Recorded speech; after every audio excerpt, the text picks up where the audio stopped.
Je m'appelle Franck, j'ai 36 ans, j'habite Étainbourg, qui se trouve dans le Tournaisis. J'ai une formation d'infographiste, mais malheureusement je suis sans emploi. Et je suis donc atteint de la maladie de Pompe. Alors la maladie de Pompe, c'est donc une maladie musculaire qui affecte les ceintures, et, plus gravement le diaphragme. Donc ça implique des problèmes respiratoires, des problèmes de marche, des problèmes dans les mouvements de tous les jours. Chez moi, c'est surtout dans les membres inférieurs.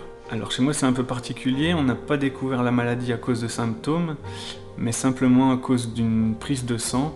Et puis petit à petit sont apparues des difficultés à la marche, où ma démarche dandinante commençait à apparaître.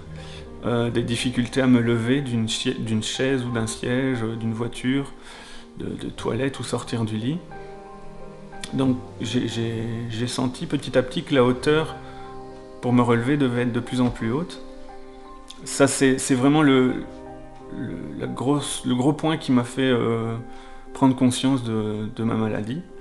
Et après sont apparus des problèmes respiratoires, où j'avais de la difficulté à garder mon souffle pendant l'effort, à tel point qu'à un moment donné, j'ai dû recevoir une machine d'assistance respiratoire.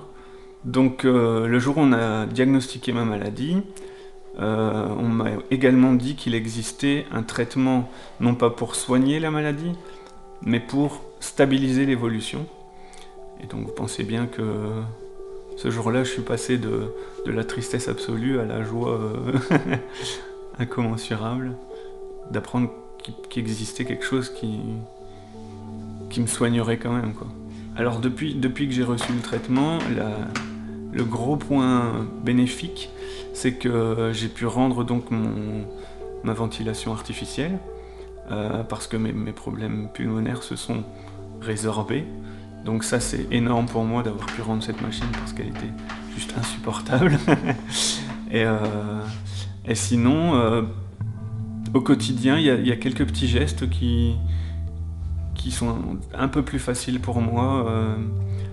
Pour vous donner un exemple, je suis tombé il n'y a pas très longtemps.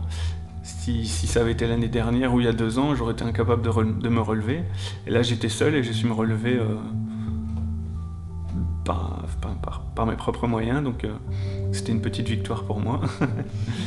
Avant d'être diagnostiqué, c'est clair que c'était pas facile pour moi. Je suis d'un tempérament introverti et je voulais pas en faire part aux autres. J'ai beaucoup gardé ça pour moi. Et les seules personnes à qui je me confiais, c'était ma petite amie et mes parents qui m'ont été d'un grand soutien. Un jour, j'ai décidé d'en parler à mes amis et mon Dieu, qu'est-ce que j'ai regretté de ne pas l'avoir fait avant. Parce que ça fait du bien de pouvoir en parler, de se sentir soutenu. Faut vraiment pas avoir peur d'en parler parce que on se fait de fausses idées sur ce que les gens peuvent penser.